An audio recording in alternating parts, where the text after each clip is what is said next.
I'm Big Don Luca, smoke you like my hookah.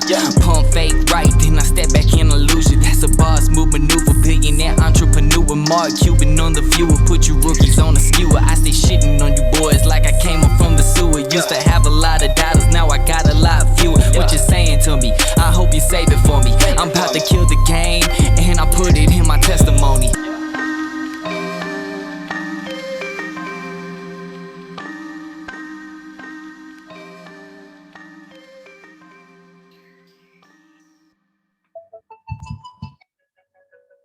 Butterfly in the sky, I can go twice as high.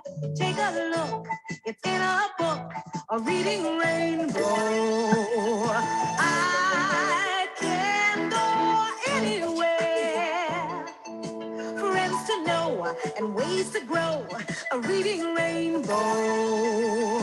I can be anything. Take a look, it's in a book, a reading rainbow. A reading rainbow. A reading rainbow. Hi, welcome to the Mainstream Mavs podcast. This is your host, Will. Right now, I am not joined by either Rodrigo or Jaron, my co-host, but it is a momentous occasion, guys. Kyrie Irving has been traded to the Dallas Mavericks. I have still yet to fully furbish any thoughts in my brain about this, but we're just going to go ahead and rattle whatever comes to mind.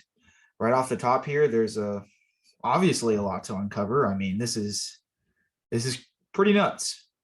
And it seemingly kind of came out of nowhere. We obviously saw the rumors sort of start to escalate over the last couple of days. We were actually planning on doing our trade deadline podcast today, where we were going to preview everything and talk about the Kyrie rumors, but I mean, to no avail. Now the Mavericks could still do some more things, and we'll be getting into that into a later podcast tonight. But man, the Mavericks go out and get their second star, but at what cost? The Mavericks in this trade, Nico Harrison, he gives up a 2029 first-round pick, I believe a 2029 second-round pick, Dorian Finney-Smith, and Spencer Dinwiddie. Dorian Finney-Smith, Maverick lifer, mainstay since, I believe, 2016-17. We've seen him develop, grow up.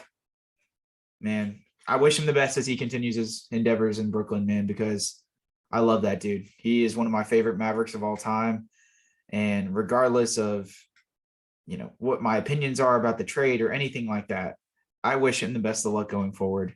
He's that dude. We got Kyrie, though. And I can't really understate the amount of just sheer shockingness that really came here. I'm running out of words, like I said, to describe exactly what has happened here. I have very conflicting opinions about everything.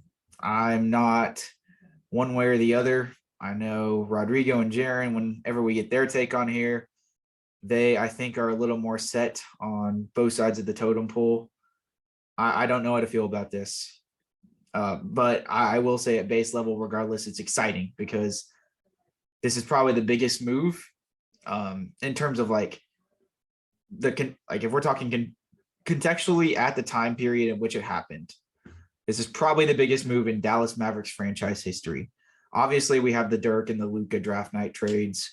Dirk for Robert Tractor Trailer, Luka for Trae Young and a future first-round pick. But, I mean, those weren't as groundbreaking at the time. Now, obviously, they're more significant in the long run. Not discounting that whatsoever, but this is probably the biggest sort of move that the Mavericks have ever made during a given time. And it all materialized so fast. I mean, like I said, I just haven't really been able to gather my thoughts. I am here to seek some outside opinion. I may bring some fans on because right now I don't have Rodrigo and Jaron here to join. So in this emergency pod, we're going to bring some different people on, kind of get their takes on everything, man. But a momentous occasion.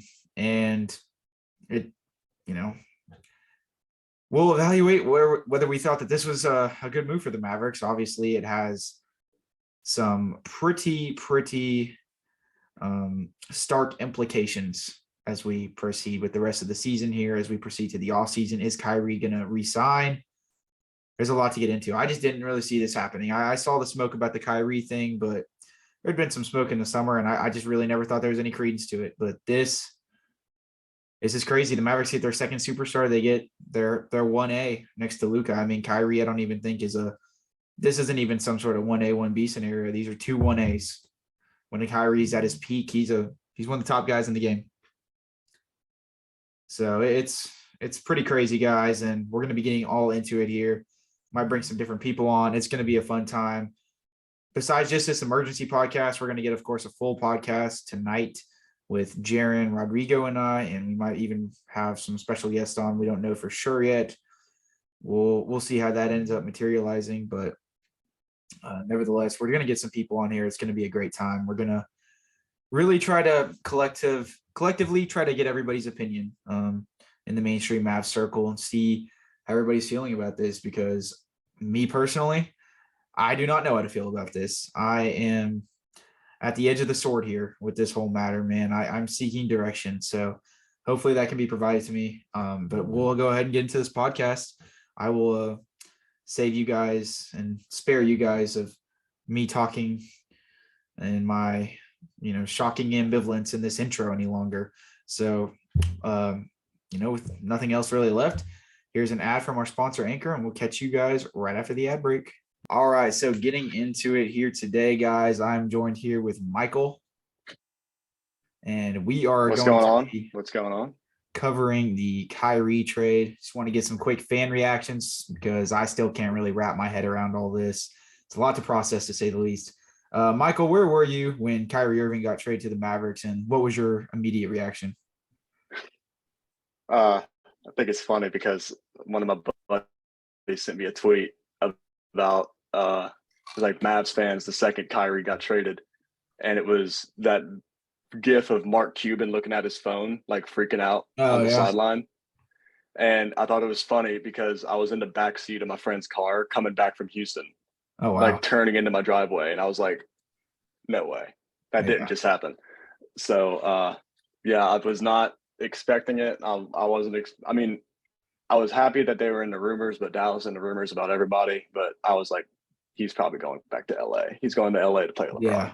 No, 100%, man. That's what I was thinking as well. I actually, one of the co-hosts for my podcast, he called me as soon as it happened because I was doing some homework at the time, and notification didn't even pop up on my phone or anything. I don't know if my data is slow.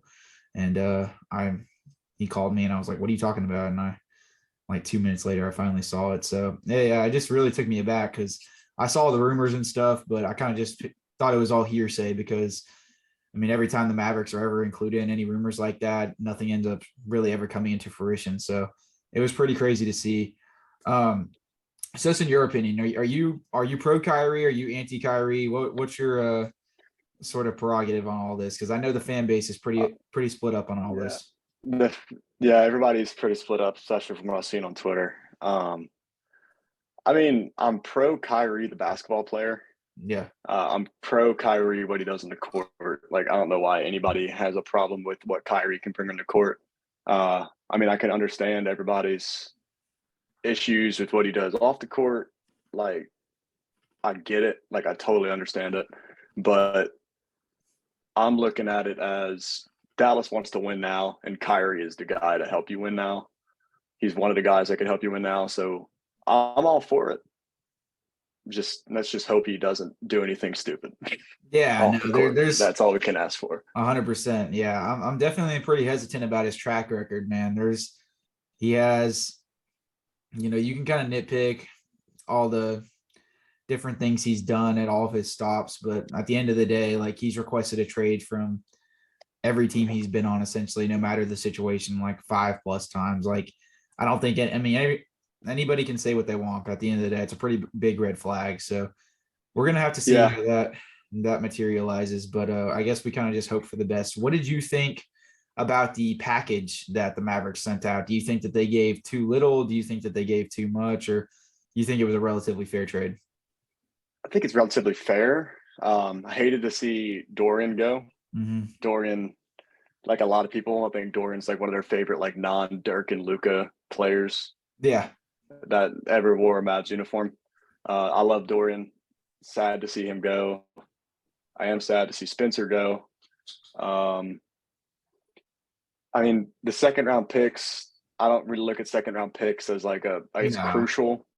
Yeah. I don't see second round pick. 2029 first. I mean, even if you do extend Kyrie, he's not going to be there when 2029 hits or under contract. So that kind of sucks. But I mean, with the way that the league is kind of going, draft picks don't really mean as much, especially if they be like late first rounds. That's so true. I think it's okay. I mean, we did get Markieff Morris out of it. Yeah. With 2, which I think is good. I think it was pretty okay, but I also think Dallas isn't done making moves. I think they go out and get other pieces. Yeah, that seems kind of be the general consensus around most people, is that they're still going to try to do something. I guess my reaction personally is like, if they don't do something, then I'm going to get pretty concerned, because I think this roster as currently constructed is definitely, that void that Dorian left is a pretty big one. And I'm happy that they were able to get Markieff Morris back, but I mean, he's just not near the defender, and they're severely lacking defense right now and defensive versatility on that side of things. So I hope that and everything ends up kind of panning out for them and from that perspective. But they still have some pretty noticeable gaps here. So I'm definitely on team.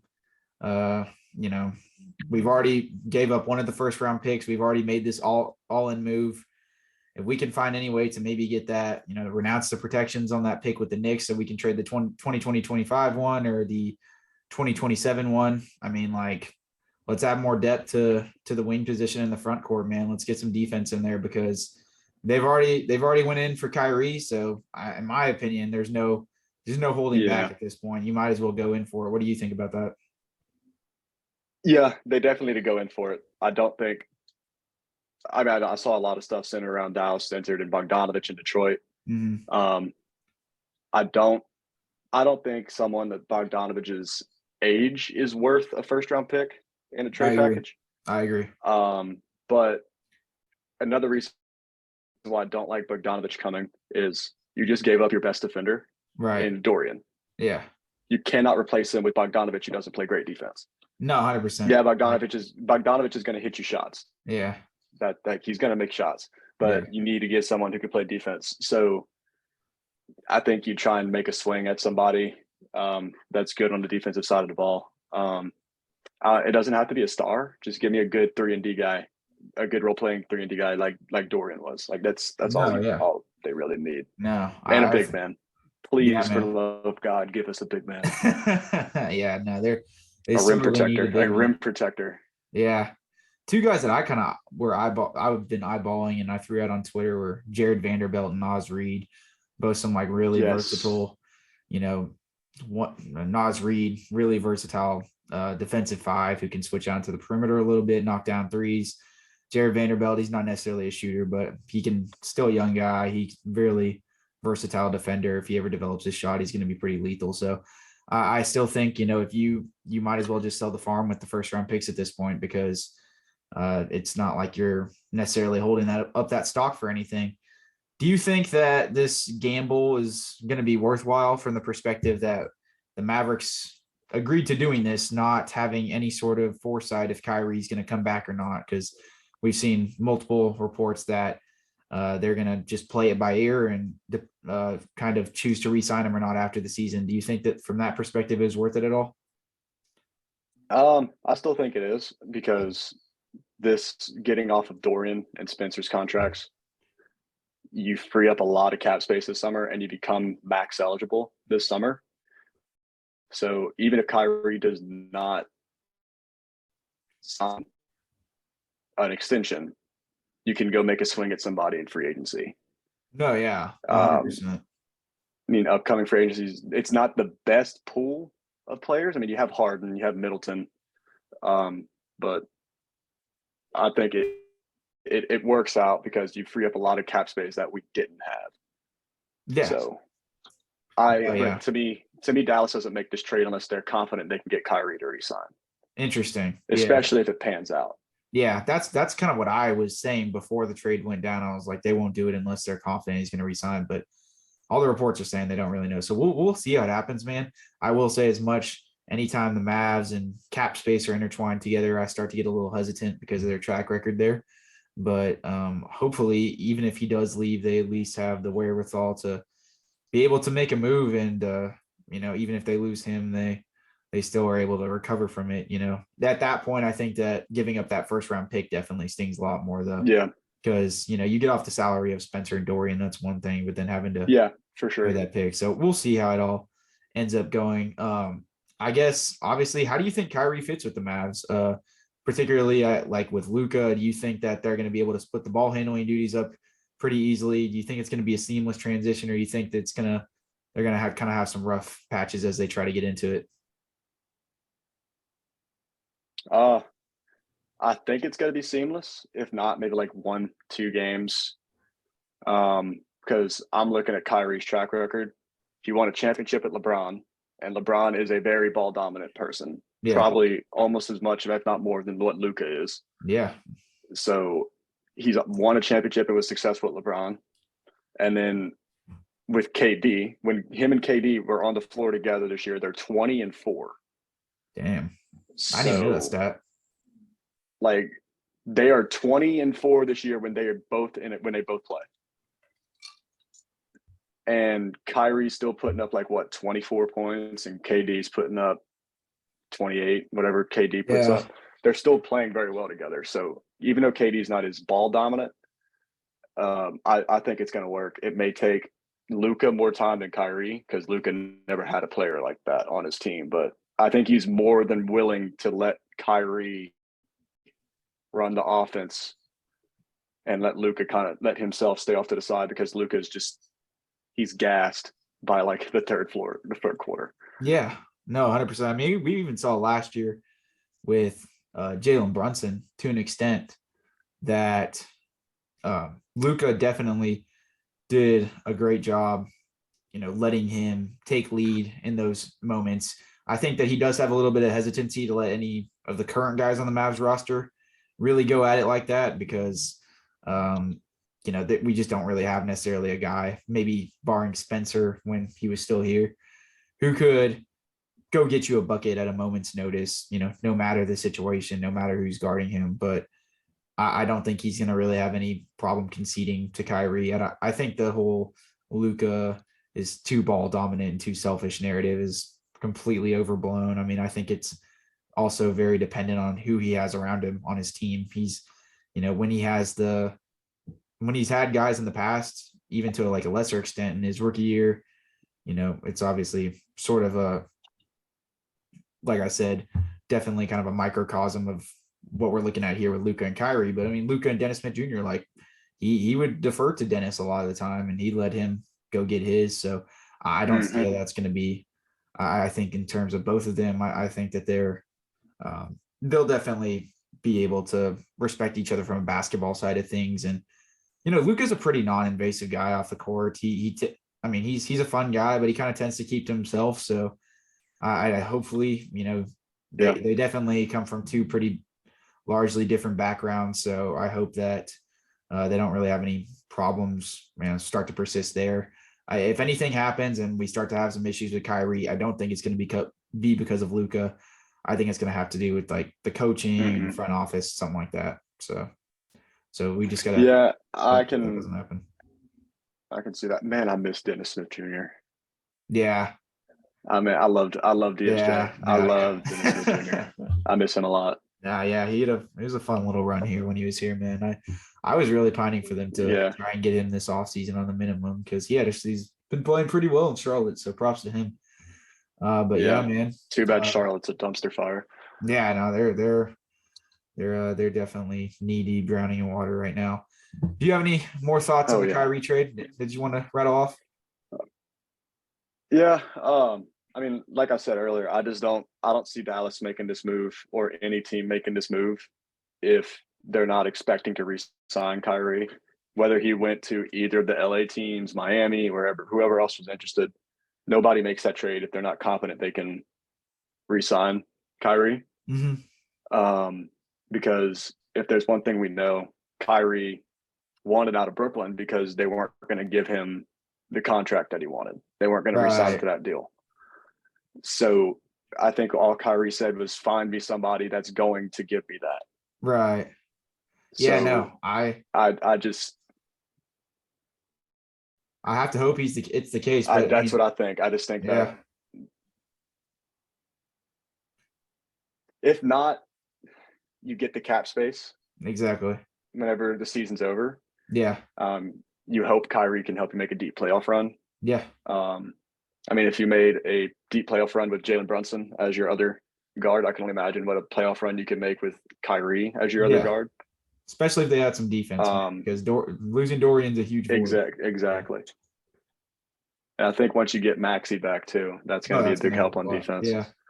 This is sort of a underlying aspect of things, man. But I pointed out today that I think this pushes a few guys up to get some more minutes in the rotation. I mean, Jaden Hardy automatically becomes, unless they make another move to get another ball handler off the bench, like he's probably going to start clocking some more time. I mean, AJ Lawson might see some more minutes. What do you think of those guys maybe getting a bigger role in the rotation? Do you like them, or you think it's too soon, or what are your thoughts? I haven't seen too much of AJ Lawson to speak on him. I've been I haven't been able to watch the last few games, just been busy. No, I understand. I've been just keeping up on Twitter and just keeping up with scores. I like what I see from Jaden Hardy. a lot. I think he has that just innate ability to score. Yeah. He just has that instinct, but I still think he needs a little bit more time getting adjusted to the NBA game. Yeah. Before you can give him really like prominent minutes in big games. No, I love Hardy, and I think growing him and developing him is a must, but he needs to be developed and get more in speed with the NBA. I still don't think he's there fully. Hopefully by the end of the season he's there. Yeah. But time will tell on that. Yeah, no. So we'll have to see if they're able to fill the void there. But I think it kind of immediately kind of pushes those guys into at least playing a little more just by necessity if they don't do anything else. This also probably thrusts Josh Green. Give me more Josh Green. Yeah, I was going to say that. Thank you. Yeah. Let's go. So inject it into my veins. Yes, sir. I was just, man, one of the bigger things that I had mentioned actually last night's podcast was how the stark difference between Josh Green and, Tim Hardaway Jr., because it kind of seemed that was the spot that they were sort of reserving to not let Josh Green start over Tim Hardaway Jr., because Tim Hardaway Jr. supposedly plays better in the starting lineup, whatever. But regardless, Tim Hardaway Jr. has a bad shooting night, then it's basically done for. He's done for. There's no recovery. He's not going to contribute anything. He doesn't provide anything else. Like we saw Josh Green last night have a pretty bad shooting night versus the Warriors. He went 0 for 4 from 3, but he affected the game at like all three levels, whether it was passing, obviously his man-to-man defense, and just his switchability and ability to hedge and recover. And we saw, him being able to take it to the rim on, like he took it to the rim and like put Draymond into the basket stanchion at once, like just in a straight up one-on-one drive, which we just would have never seen anything like that from him last year. So I'm really excited to see him get more of a shot. So I've never had as quick a turnaround on a player as I did Josh Green, because when I would see Josh Green playing in the playoffs last year, I wanted to just grab Jason Kidd by the head and be like, why are you playing Josh Green? And now I want to grab Jason Kidd by the head and say, why are you not playing Josh Green? Like in certain situations, because I know he was just hurt and just coming back from injury. Yeah. But I just want to grab Jason Kidd by the head and be like, why is he not, if he's on in one night, why are you not playing him at the end of a game? Yeah. No. Why is he not closing out a game? Yeah, man. If he's not closing now after this trade, then I think that's a more of an indictment upon Jason Kidd than was even before. So we're gonna have to see how that all transpires, man. For sure. I appreciate you hopping on, man. I appreciate you being willing to come on here, talk about Kyrie. I thought you had some great opinions, man. I tend to agree with you on a lot of the stuff you said. And thanks for keeping up with everything. Thanks for responding to the tweet and everything, man. And we'll catch you next time, man. It was cool. If you ever want to come back on again, I appreciate it, man. Yeah, for sure, bro. See you later. Awesome. I appreciate it. Thank you. Yes, sir. All right. Now, guys, I am joined here with one of the other co-hosts of our podcast, Rodrigo. We're back at it. And Rodrigo actually was in a pretty precarious position today when he found out about the Kyrie news. So Rodrigo, obviously, just kind of speak to what exactly you were doing when you found out about the Kyrie news and what your immediate reaction was, because you were in a pretty cool situation there. Oh, 100%. So again, obviously you guys know, everybody that listens to the pod knows that I work at the Fan. And they were the only ones that were live and local at the time.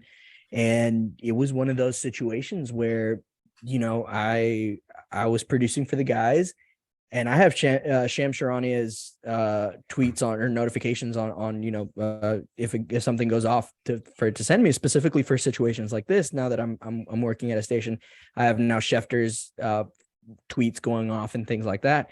So I turn to my phone and I see Kyrie Irving, that original Kyrie Irving trade tweet from Shams, and I look immediately to one of the other co-hosts, Alec Medford, who is a super, super producer, but an even super, super host.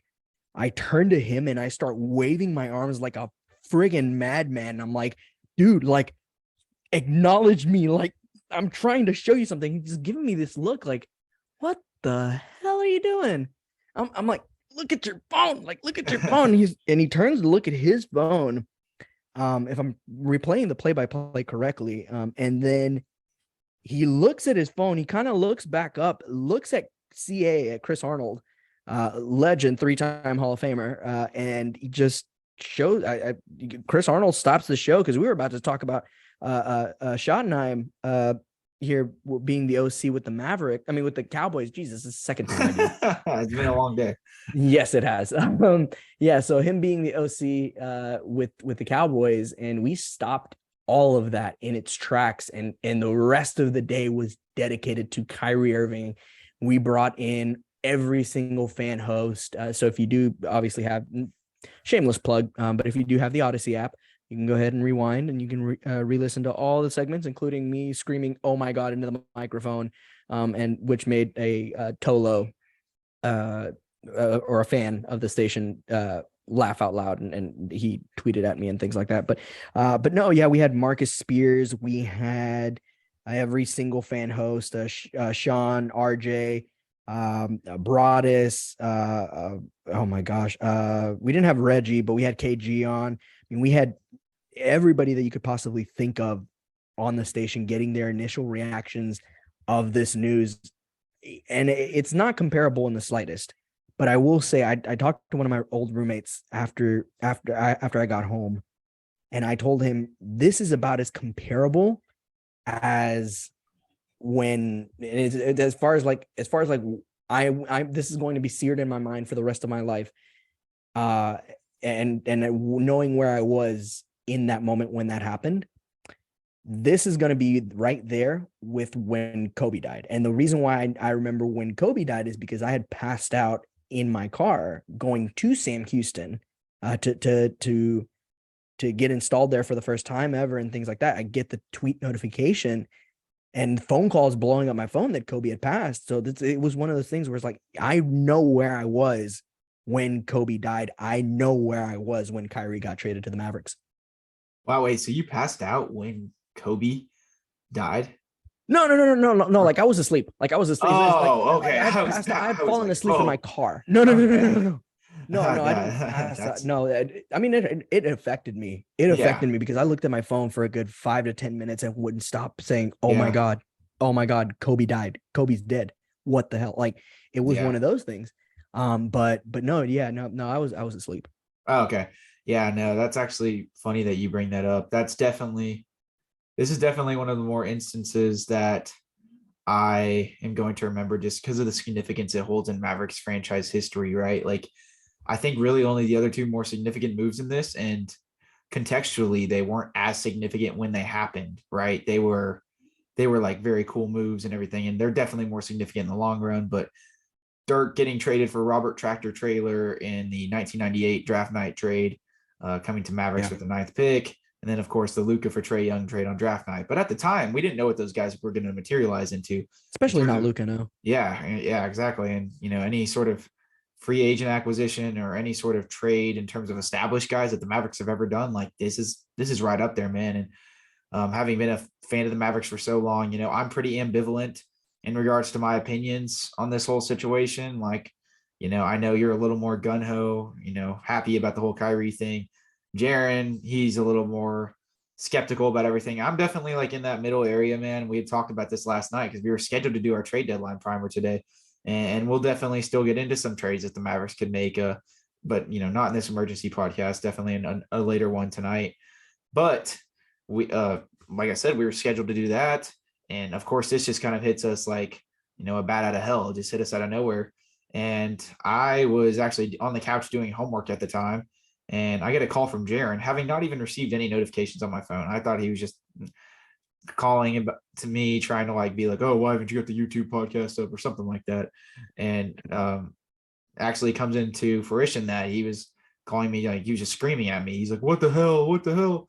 And then my phone wasn't saying anything. Like I checked Twitter and nothing was happening. And I finally refreshed it a few times, and all of a sudden it says like 2 minutes ago, Shams Charania, Kyrie Irving has been traded to the Dallas Mavericks. And I was just in complete and utter shock. I honestly thought Jaren was pranking me at the time.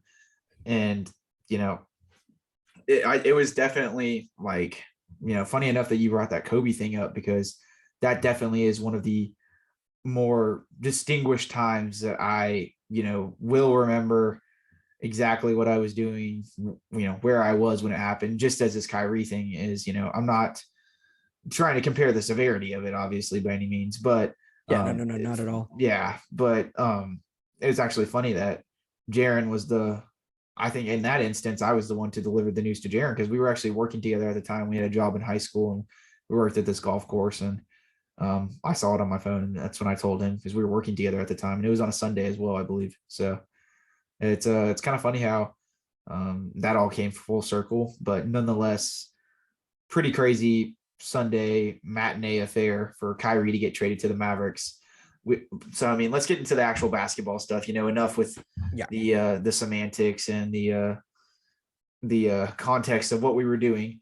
What exactly it was your immediate reaction in terms of what this is going to do for the Mavericks? How is this going to bolster that backcourt? What do you think about Kyrie's fit with Luka? We'll just start there. What do you think about his fit with Luka, and how excited are you for this as we proceed forward with this season? Kyrie is easily the best player that Luka has ever played with. Hands down, 10 toes down. Like, this is the best player. Marcus Spears said it best on the station. He said, Michael has his Scotty now. Like, Luka found his Scotty. Like, this could be potentially, and he wasn't comparing him stylistically or anything of the sort. It was more of, this is your Robin. This is you. Batman has now found his Robin, or even his Nightwing, if we're being perfectly honest, if we're going to make an even fair comparison. But as far as fit goes stylistically, I think it just kind of fits in the same. It fits in the same sense. Excuse me. It fits in the same sense as like Spencer Dinwiddie. As far as like, let me rephrase that: a more upgraded version of Spencer Dinwiddie. Where, like a much more upgraded version of Spencer Dinwiddie. So, Dinwiddie's like your base level ball handler. Then you have somebody like I'm trying to blank on I'm drawing a blank of who else. It could be like that mid tier of like versions of Spencer, but like right at the top sits Kyrie Irving, and like now that deal is like through, and Kyrie is just an excellent ball handler who can knock down shots, who you can guarantee if you find him somewhere and he's wide open, he is gonna knock down a shot. Yeah, no, 100%. I mean, the amount of pressure he'll be able to relieve off of Luka in those 4-on-3 scenarios, and anytime Luka gets trapped, just having that outlet to a guy who can attack off a closeout or punish you in the mid range, draw double teams himself. I mean, that's something that they really even have maybe for parts of Jalen Brunson's tenure at the Mavericks towards the end there, when he really started cooking during that those playoff series. But I mean, even to, Kyrie, when he's in full effect, he transcends even Jalen Brunson. Now, obviously there are questions if he'll be at full effect the whole time. The all the off-court antics with him. There's obviously a lot of things that we'll get into, especially as we take a deeper dive tonight.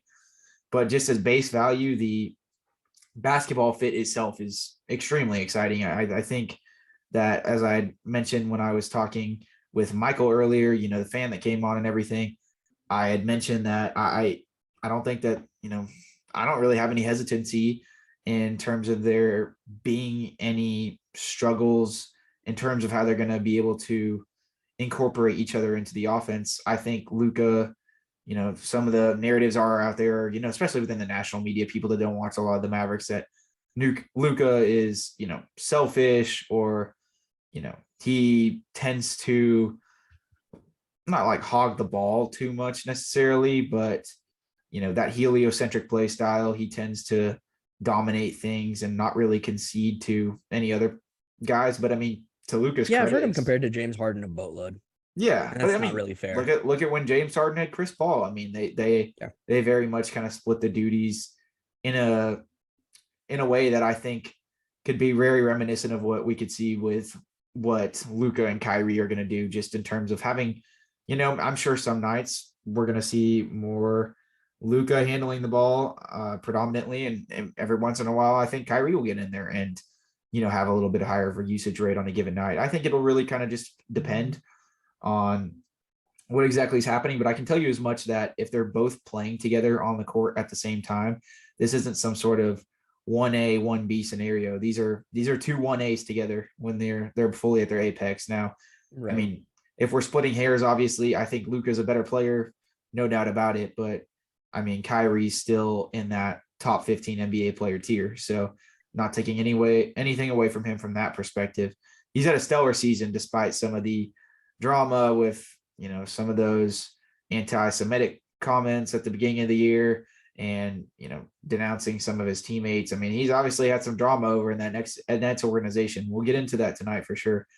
But, ever since he's got on the court and been playing consistently, he's had a relatively good year this year. I mean, he's been cooking with grease, man, for really the first time since consistently, I guess, probably since he was when he had first joined Brooklyn. Moving on, what do you think of the package that the Mavericks ended up giving up? Do you think it was fair? Do you think it was an overpay, an underpay? Me personally, I think it's a little more than I would have liked to give, but I mean, I guess, it definitely wasn't so egregious that I was just, out here, gouging my eyes out or anything. What did you think of the whole situation? So before I get into the trade the Mavericks made, I'll start with what the Clippers offered, and that was not immediately declined, but it was declined. This is So who is this? First of all, who's this sourced by? Just so everybody out there knows. I believe this is Steinline, if I'm not mistaken. I can double check my sources, but basically, the Clippers were offering Kyrie for Kyrie Irving, Luke Kennard, Terrence Mann, one future first, 2 first-round pick swaps and salary filler, and then Brooklyn turned around and declined it. Again, I can double check my sources on that one, but I know for sure that that could have been one of the deals on the table, and it seems perfectly reasonable to believe that could have been the trade. As far as the Mavericks are concerned, the only one that really, I mean, both hurt, if I'm being bluntly honest. Spencer, I would have loved in my heart of hearts to keep both of them. Specifically, I think Dorian Finney. He helps out a lot. Yeah, he helps out a lot, and he's just a great guy.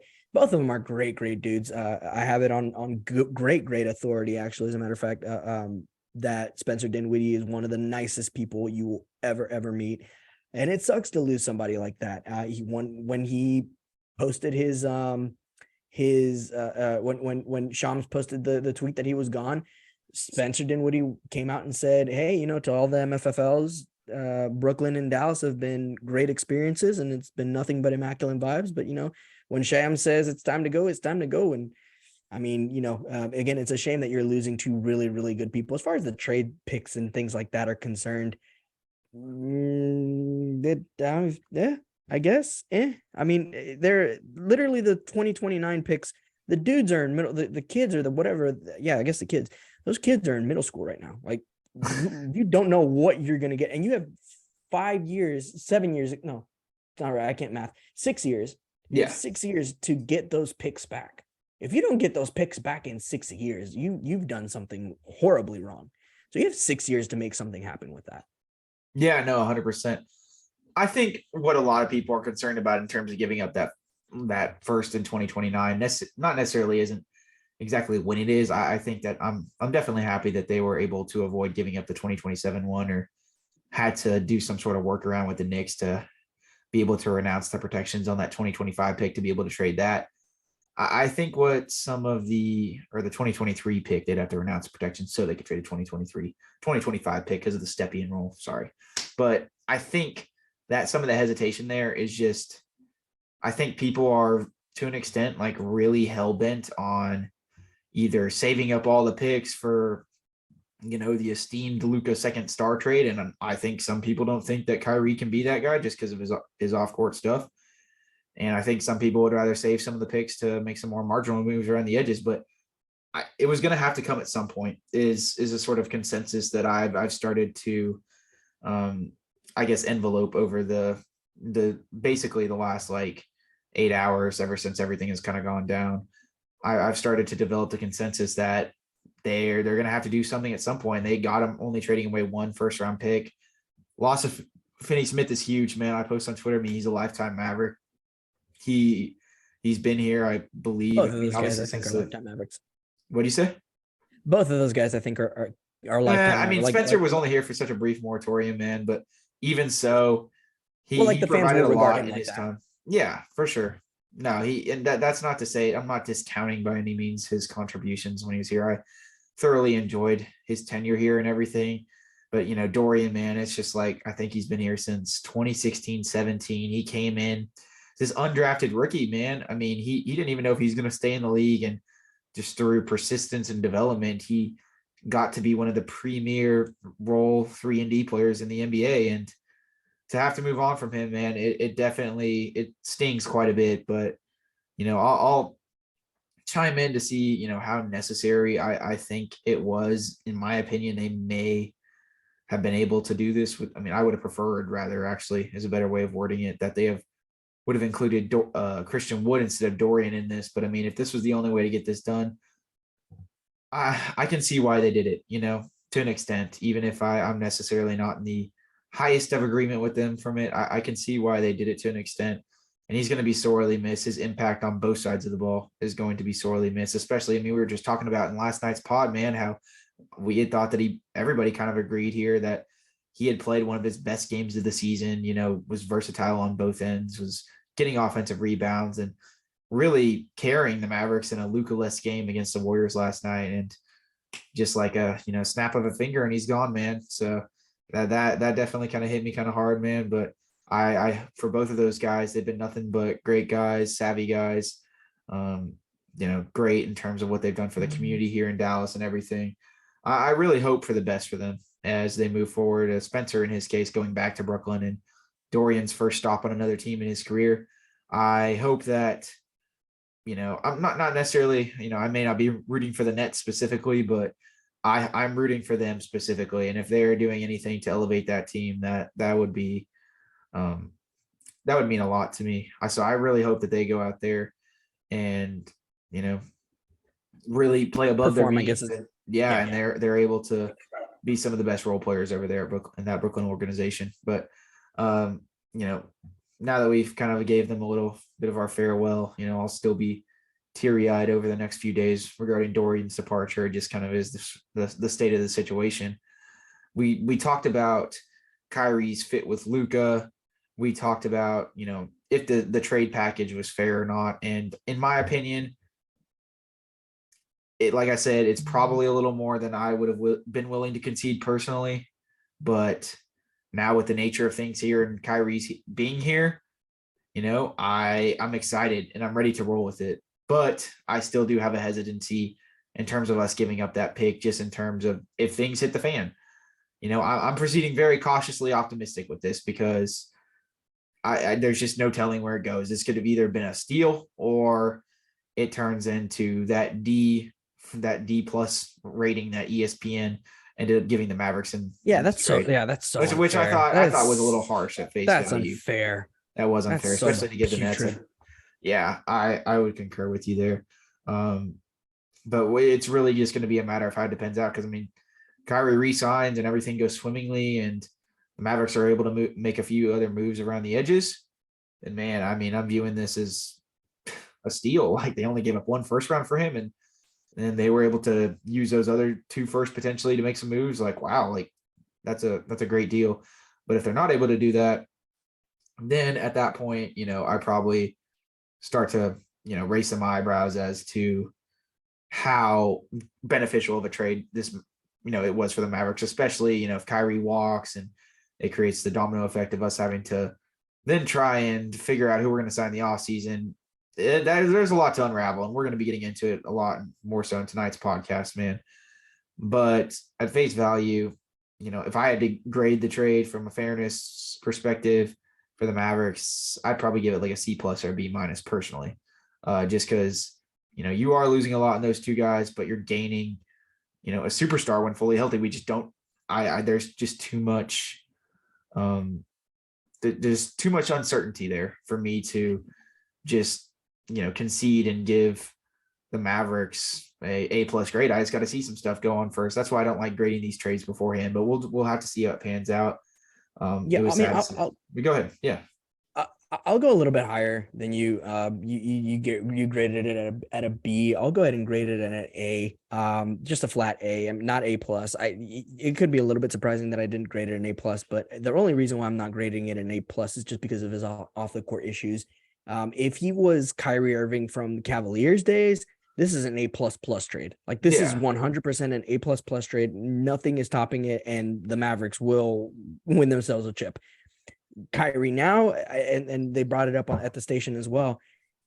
Kyrie right now is in his, he's like Kanye, and you could either have you could either have Kanye now, yay, or you could have Kanye from Graduation and 808s and Heartbreaks. OG Kanye. That's to be determined what we'll get from Kyrie as far as the off the court things. I think maybe being in a city like Dallas could be a little bit more beneficial, but we'll see. I did want to get this off my chest here before I lose my train of thought. 2 things. One, I am so happy that the Mavericks consulted Luka to get this deal done. This is a big thing. I would have failed to mention this. That was huge. I was very surprised that ended up getting reported, I believe, by Mark Stein. That was for sure from Stein. Yeah. And then the second thing that Callie Kaplan just posted 3 hours ago, and we talked a little bit about this off the air, was that the Mavs are not done making deals. And if we manage, and I told this to Alec Medford after the show, I said, if we manage to snag Bojan Bogdanovic or Bogdan, game over. Game over. I really think the Mavericks would have enough. Now, depending on how much depth they lose, that could be an issue for sure. But I think that the Mavericks would have enough shooters and enough playmakers on the court at one time that they'll be dropping 120, 130 points a night, and it'll be just kind of a cakewalk for them in a lot of senses. Yeah, no, I definitely understand that whole, basically going all in offensively approach. I think a lot of people tend to do that. And I do want to push back, because a lot of people tend to think that Bojan Bogdanovic, Bogdan, he's a solid defender. But he kind of has his bouts sometimes. But Bojan has always been a pretty steady defender throughout his career. He's obviously took a little bit of hit this year because he's had to carry so much of an offensive burden for that Pistons team. At his age, I believe he's 32 or 33. That'll obviously tank his legs a little bit, but he's still more than capable of being a capable defender. I don't think I would ever have labeled him elite or a great defender, but he's always been in that sort of echelon of slightly above average, right? So I do think that his inclusion on this team would be huge, man. From the shot creation perspective. But I do recognize, like, with this Kyrie thing, the Mavericks have mended so much in that department, like, especially losing Dorian. My opinion is that defense needs to be the number one priority right now. I'm doing whatever I can with those remaining salary filling contracts in regards to Tim Hardaway Jr., Davis Bertans, Dwight Powell, JaVale McGee, any four of those guys. I'm looking at ways that I can throw those in tandem with my 2027 first round pick, potentially my 2025 first round pick, to go add some defensive versatility on the wing, maybe even in that sort of B tier rim protectors that are potentially available at the trade line, like a Naz Reid, a Jared Vanderbilt, guys like that would really do wonders for this team. So I'm definitely intrigued to see what the Mavericks do going forward. If they end up consolidating any other guys. I do definitely want to proceed with caution, because we have heard many times before that they're not done yet at the end of the offseason or the end of, or right before the trade deadline, if they made one trade and then they end up being done. So like, despite reports. So I am glad to see that Callie Kaplan reported that, but I do want to push back that I'm taking that with a grain of salt just because of the track record here. With that being said, if they can add some defensive versatility around this roster, they're going to be scary. But I will say as much, though, that in the current state of affairs, I do not think this is a championship contender. Now, I am very cautiously optimistic that they'll probably do something, just because, they've already made the hard part. They've already made went through the treacherous forest, and they've got their second guy next to Luka.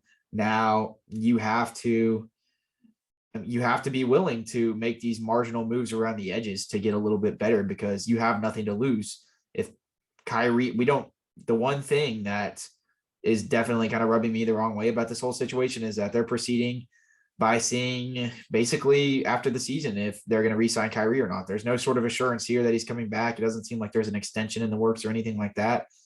So if this really is just a 1-year rental and the best thing that even ends up coming out of it is cap space, we at least got to go all in for this year, man. Because that's another thing too. What do you call it? The Mavericks can offer a player a max contract should Christian Wood and Kyrie Irving not re-sign an extension. Exactly. They can sign another player or any one of the players that now we've talked a little bit about this in the pod, and you said that the free agency class is kind of mid. I'll agree with you on that one, that the free agency class isn't the best thing in the world.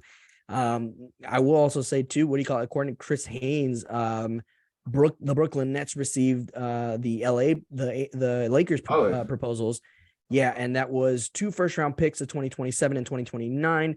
And then from the Phoenix Suns, they received offers of Chris Paul and Jay Crowder and unspecified picks. And then they declined those as well and turned it over for the Mavericks move. That's shocking, man. That definitely makes me feel a little bit better about this, because it seems as if the market for Kyrie was definitely a little more. I think from the Mavericks perspective, I think the reason that they were able to get this done, if we look at it, is because Brooklyn's still in win now mode. They're not trying to concede. I don't think just because Kyrie wanted out, Kyrie was ready to request a trade and butt on the season. That may be something that he ends up wanting to do after the season's over. But from all signs kind of point towards them still wanting to make a playoff run. So I think in their eyes, they thought the Mavericks probably had the best win now package, even if they're not giving as many picks as the Lakers or the Clippers or even, the Suns. Maybe they maybe kind of carry the sentiment that Chris Paul isn't really there as much as he used to. He's been battling some injuries this year, things of that nature. So that definitely makes me feel a little bit better, knowing that we may have actually had the least valuable sort of conglomerate of stuff to throw at the Nets, and we seemingly won the 4-team battle for Kyrie, which is kind of interesting, because I admittedly thought the offers were probably going to be a little bit less than what they are. So that's definitely good to hear, to say the least. Yeah, the Athletic posted something too, saying the Athletic posted something too, where they said that the Mavericks, I think, were like the fifth or sixth highest team with the highest probabilities of getting Kyrie, just because of the amount of assets that they have. And then as far as anything else, like the 2 LA teams topped that list. And then behind them, I think, was like Phoenix and there were a couple fun ones too. Atlanta, I think, was another fun option that they had on there on the Athletic. But nonetheless, another thing too, Nick Angstead from the Locked On Mavs podcast noted this, that at 6'2", Kyrie Irving breaks the 6'5" rule. Now he's the shortest Maverick on this team. Yeah, because I think Hardy was like 6'4", but maybe he got some generous listings there and got to that 6'5" inch higher. Yeah, so yeah, they finally get a small. Well, no, that's not true because McKinley Wright's 5'11". Well, that's Nick Angstead, man. I'm going off that man's tweet. You maybe he's not counting full, like, not two-way guys. Maybe that's. Oh yeah, I guess in all technicality, McKinley Wright's a two-way guy. Yeah, if he's just talking about guys who are mainly on the roster, then that would definitely make sense. Break the rule. Yeah. I guess I just kind of got caught up in the fact that McKinley Wright's been in the rotation lately. Like he's actually playing. So that I was like, wait. So whatever though. But yeah, no, regardless, man.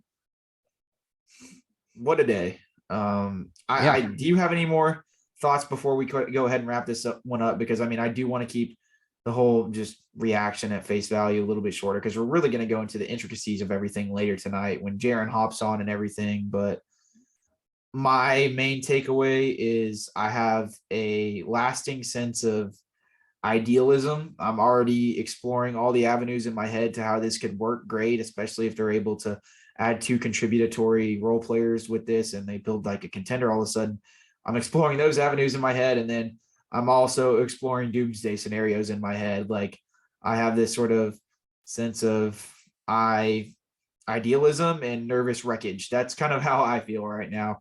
I just don't really know what to think about this, but I think as we talked about a little bit before we hit the record button, I am excited, even if it's a sort of nervous excitement, because there hasn't been this sort of pop around the Mavericks like this with such a major trade. And I mean, you can't even compare the Kristaps trade to this. This even transcends that. So I think that's my general takeaway just in terms of how I'm feeling right now. What about you, man? Yeah, no, I mean, other than that, other than everything I've mentioned, I'm glad I've been a wealth of knowledge so far tonight. I guess the only other thing that I really would have to mention is big props to Nico and Cuban and company. Just for having the balls. We've been knacking on them the entire year. The fact that they were gutsy enough to pull the trigger on it, whether it is bad or not, I think that at the end of the day, this shows Luka that this team is serious about chip.